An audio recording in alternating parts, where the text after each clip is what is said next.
Joining me now on the Women's Basketball Podcast is head coach of the Pitt Panthers, Tory Verdi.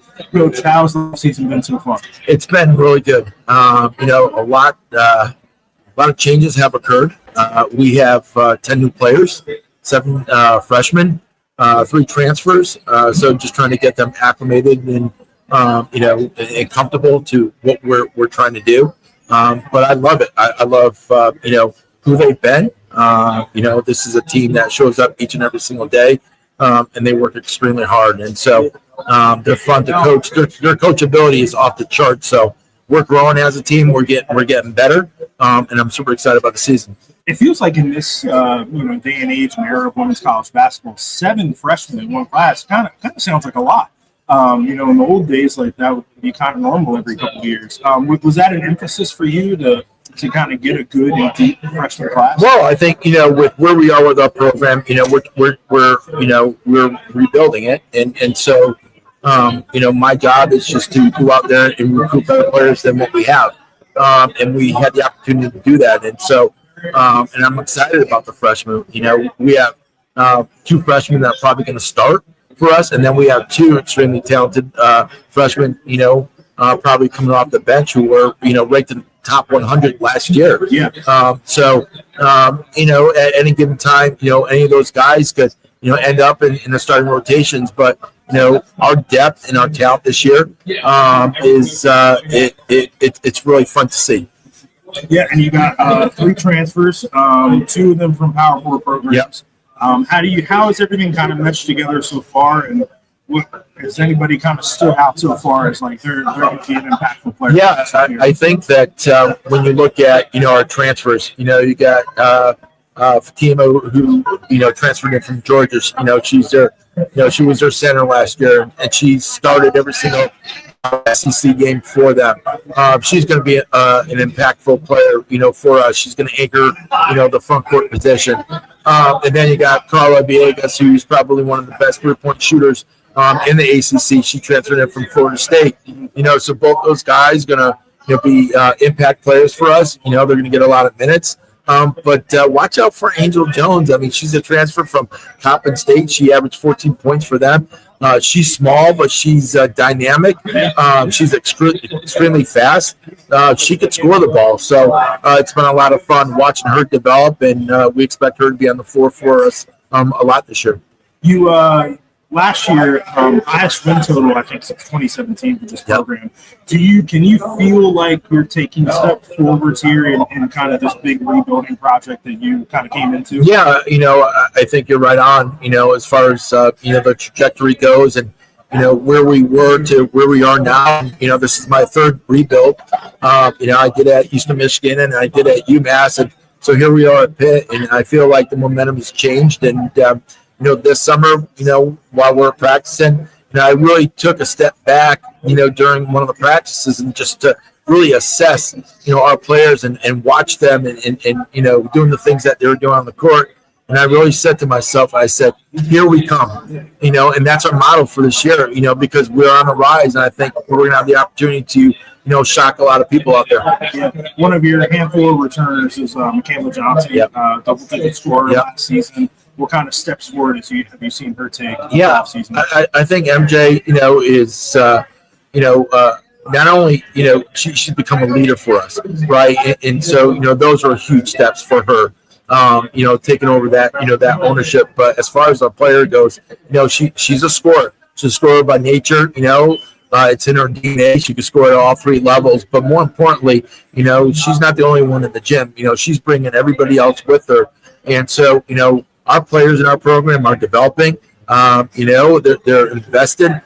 They want to be great. They want to win.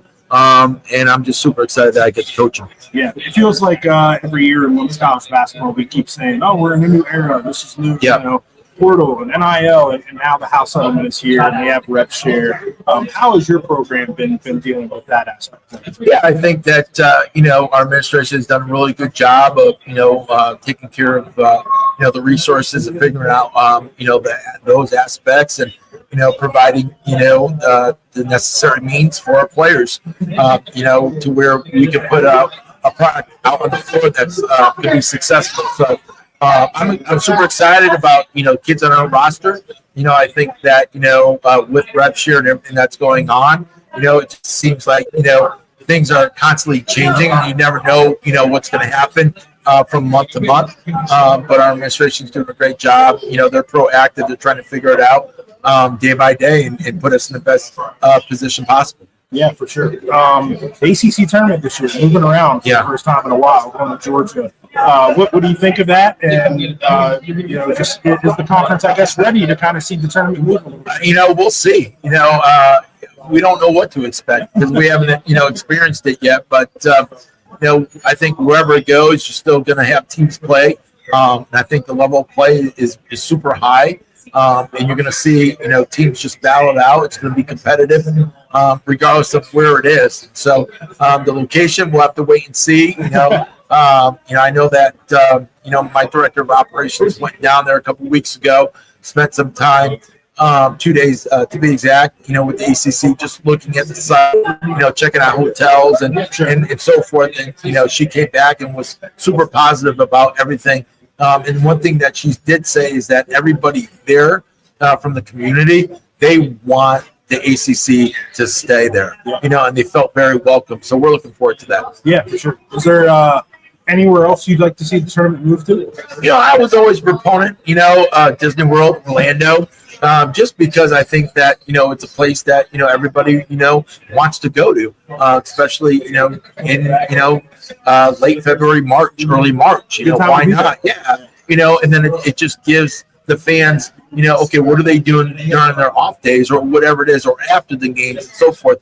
Obviously, a ton of hotels, a ton of things to do, in a warm climate as well. Yeah, for sure.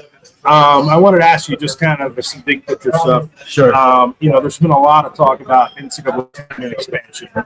Is it good the way it is? Should it increase teams? If it increases teams, by how much? Do you have any thoughts on that? Yeah, I do. I think I like where we are. I think it's ultra competitive. I think that the more teams that you add, I think it becomes a little bit watered down. We don't want to see games where they're just blowouts. I think that doesn't add anything. I